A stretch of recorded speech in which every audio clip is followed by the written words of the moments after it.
নিয়ে এলো নতুন চমক, হাইব্রিড শসা। মালিক ২৭-২৮ উন্নত মানের বীজ, নিশ্চিত ফলনের প্রতিশ্রুতি। আপনি যদি কম সময়ে বেশি ফলন এবং বাজারে চাহিদা সম্পন্ন শসা চাষ করতে চান, তাহলে মালিক ২৭-২৮ হতে পারে আপনার সেরা পছন্দ।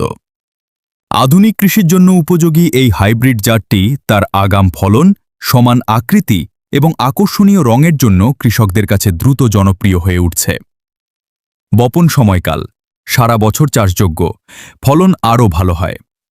উন্নত বৈশিষ্ট্যসমূহ: অন্যান্য জাতের তুলনায় ৫ থেকে ৭ দিন আগাম ফলন, মাত্র ২৭ থেকে ৩০ দিনের মধ্যেই প্রথম ফসল সংগ্রহ। শসার রং গাঢ় সবুজ ও দৃষ্টিনন্দন। প্রতিটি শসা একই সাইজের ও সোজা, গড় ওজন ২২০ থেকে ২৭০ গ্রাম। দীর্ঘ সময় ধরে ক্রমাগত ফলন দেয়।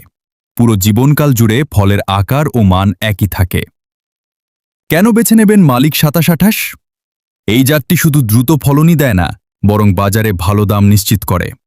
একর প্রতি অধিক উৎপাদন এবং সমান আকারের ফল হওয়ায় বিক্রয় সহজ হয়, যা কৃষকের লাভ বাড়াতে সহায়ক। সফল শসা চাষের নির্ভরযোগ্য সঙ্গী মালিক ২৭-২৮। যোগাযোগ ঠিকানা: মেসার্স আমানত বীজ ভাণ্ডার, স্টেশন রোড, পুরন থানা, কিশোরগঞ্জ সদর। মোবাইল নম্বর 0১৭-১৭৪-৩৯৮৬৩। সারা দেশে কুরিয়ার মাধ্যমে ক্যাশ অন ডেলিভারি সুবিধা রয়েছে। ভিডিও দেখার জন্য অসংখ্য ধন্যবাদ।